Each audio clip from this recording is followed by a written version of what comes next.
4 மெழுகுவர்த்திகள் எரிந்து கொண்டிருந்தன. மெலிதாய் காற்று வீசிக் கொண்டிருந்தது.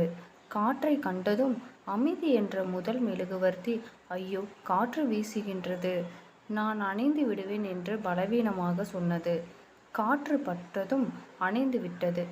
அன்பு என்ற அடுத்த மெழுகுவர்த்தியும் காற்றை எதிர்க்க முடியாது என்று அணைந்து விட்டது.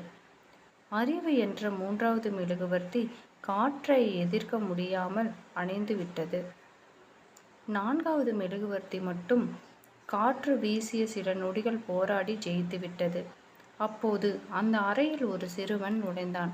அடடா, 3 மெழுகுவர்த்திகளும் அணைந்து விட்டதே என்று கவலையுடன் சொன்னான்.